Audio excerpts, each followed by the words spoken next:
நான் உனக்கு வேலை போட்டு தரேன். ஆனா எனக்கு சில உண்மைகள் தெரியணும். என்ன உண்மைகள்?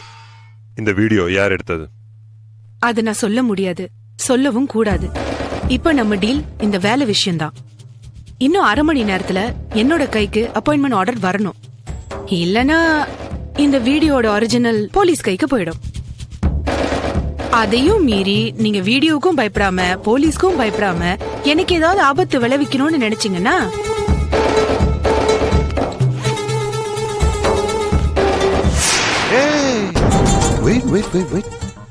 உங்ககிட்ட இவ்வளவு பவர்ஃபுல்லான வீடியோ ஆதாரம் இருக்குன்னா நான் என்ன பண்ண போறேன்?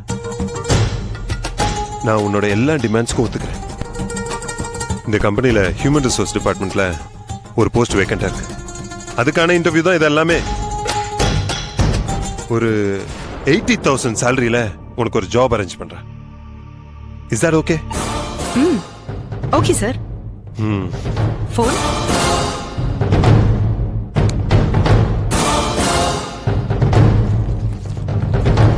நான் வெளியே வெயிட் பண்றேன். அப்பாயின்மெண்ட் ஆர்டர் அனுப்புங்க.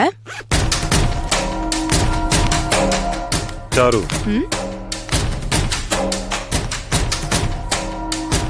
இதோட ஒரிஜினல்ஸ் எல்லாம் என் கைக்கு எப்ப கிடைக்கும்? உங்க கம்பெனில இருந்து நான் ரிட்டையர் ஆகும்போது கிடைக்கும் சார். இது சரியான பதில் இல்ல சாரு. சார், எனக்கு அப்பாயின்மெண்ட் லெட்டர் கொடுத்த கையோட என்கிட்ட இருக்கிற இந்த வீடியோ, நான் உங்களை மிரட்டினது நீங்க எல்லாத்தையும் மறந்துடலாம். உங்களால எனக்கு எந்த பிரச்சனையும் வராத வரைக்கும் என்னால உங்களுக்கு எந்த பிரச்சனையும் வராது. அந்த கொலையை நீங்க எதுக்காக பண்ணீங்கன்னு எனக்கு தெரியாது. அது எனக்கு தேவையில்லாத விஷயம் வேற. எனக்கு என் ஃபேமிலி தான் முக்கியம். Anything else, sir? No. இன்னும் 10 நிமிஷத்துல அப்பாயின்மெண்ட் ஆர்டர் உங்க கையில இருக்கும். Thank you, sir. நான் வெளியே வெயிட் பண்றேன். ஓகே.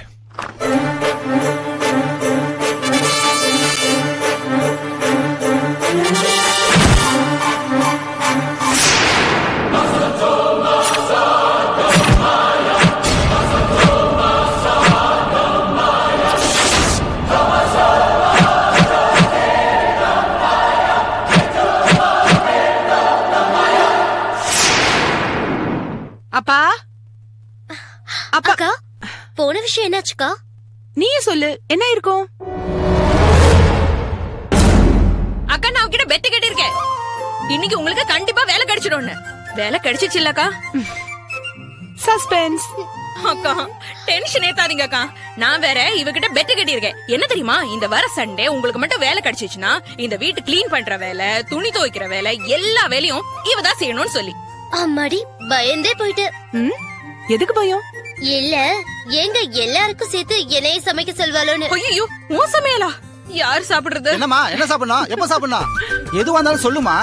சாப்பிடுறதுல உங்களுக்கு என்னமா பிரச்சனை? எதுவா இருந்தாலும் என்கிட்ட கொடுங்க, நான் சாப்பிட்டு போறேன். வாங்க மாமா, உங்க வாய் முகூர்த்தம் பழிச்சிருச்சு. நீங்க சாப்பிடுறதுக்குன்னு உங்களுக்கு பிடிச்ச ஸ்வீட்டை வாங்கிட்டு வந்திருக்கேன். இந்தாங்க, சாப்பிடுங்க. என்னம்மா, மாமாக்கு ஸ்வீட்லாம் கொடுத்துக்கிட்டு இருக்க? ஆமா, எடுத்துங்கப்பா. வேலை கிடைச்சிருச்சாமா? கிடைச்சிருச்சுப்பா. அப்பாயின்மெண்ட் ஆர்டரையும் வாங்கிட்டேன். இந்த காட்டுமா. ரொம்ப சந்தோஷமா. நான் தரேன். ரங்கநாதன் சார், நான் என்ன உங்ககிட்ட சொன்னேன்? சாருவோட கிரக நல்லா ரொம்ப நல்லா இருக்கு. இனிமே அவ தொட்டதெல்லாம் தொலங்கோன்னு சொன்னா இல்லையா? நான் சொன்ன மாதிரியே நடந்துச்சு இல்ல? ஆமா சாரு, இன்டர்வியூல என்னமா கேள்வி கேட்டாங்க? ஒரே ஒரு கேள்விதான் கேட்டாங்க. அதுக்கு நான் சொன்ன பதில கேட்டு அசந்து போயிட்டாங்க. பரவாயில்லையே, அப்படி என்னமா கேள்வி கேட்டாங்க?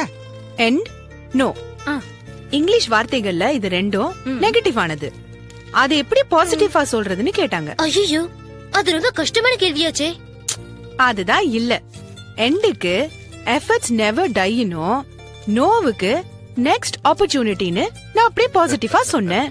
சூப்பர் ஆன்சர்னு சொன்னாங்க. இனிமே நம்ம வீட்ல எந்த ஒரு விசேஷமா இருந்தாலும் நம்ம மாமா கிட்ட ஆசீர்வாதம் வாங்கிட்டு அப்படியே கிளம்ப வேண்டியதான். அதுக்காக படிக்காம மாமா கிட்ட ஆசீர்வாதம் மட்டும் வாங்கிட்டு போவாதடி, ஃபெயில் ஆக்கிட போறாங்க. ஆமா ஆமா, இன்னைக்குதான் என் மனசு நிறைவா இருக்குமா. போமா, இந்த அப்பாயின்மெண்ட் ஆர்டர் அம்மா படத்துக்கிட்ட வச்சுட்டு நீ போய் ரெஸ்ட் எடுத்துக்க. குடுறீங்க. அப்ப நாளையில இருந்து அக்கா வேலையில ஜாயின் ஆகணும் இல்லக்கா? ஆமா அக்கா, 80,000 ரூபாய் சேலரி. சூப்பர் சேலரிக்கா. அக்கா, ஃபர்ஸ்ட் மந்த் சேலரி வந்த உடனே எனக்கு 10% தந்தணும். ஆமா ஆமா, மொத்தமா வாங்கிட்டு போடி. அம்மா சாரு, என்னையும் கொஞ்சம் கவனிச்சுக்குமா. நீங்க தான் எங்களுக்கு ஸ்பெஷல் கெஸ்டே மாமா. இன்னைக்கு ஃபுல்லா நீங்க எங்க கூட இருந்துட்டு நாங்க ஏற்பாடு பண்ற விருந்த சாப்பிட்டுட்டு தான் போனோம். சாப்பிட்டுட்டா போச்சு. கொஞ்சம் இருங்க, நான் வந்துடுறேன். சரிம்மா சரி.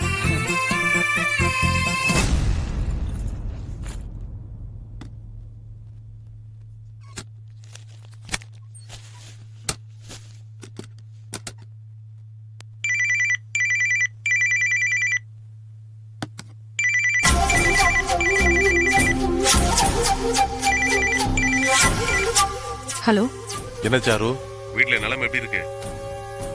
அப்பால இருந்து தங்கச்சிங்க எல்லாருமே பயங்கரமா ஹாப்பியா இருக்காங்க.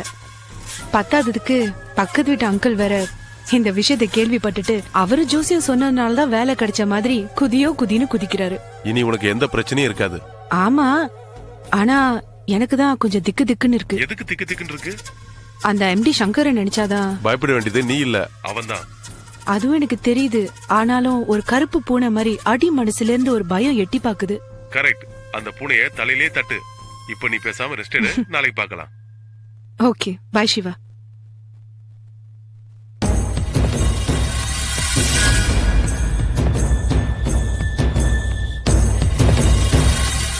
என்னையா இவளை பார்த்தா பழைக்க மாட்டா போல தெரியுது. ஆமா, நாம வேற அப்பா அம்மான்னு சொல்லி தொலைச்சிட்டோம். இனி நம்ம போட்ட பிளான் எதுவுமே ஒர்க் அவுட் ஆகாது போல இருக்கு.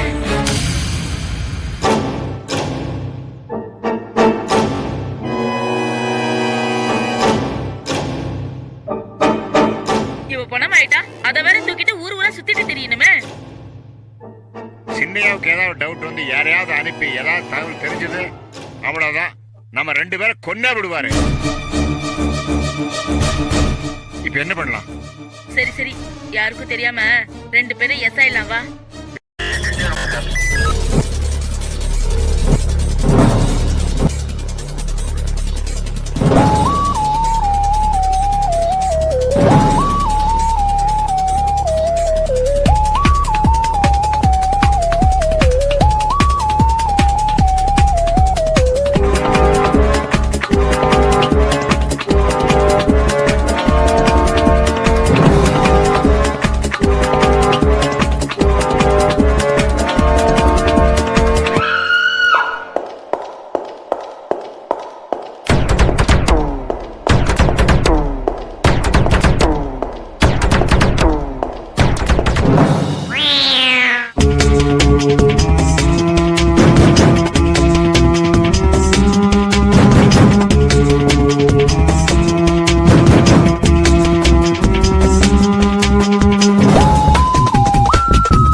you enjoyed this video, kindly like, share, comment, and for further our interesting videos, subscribe our channel below.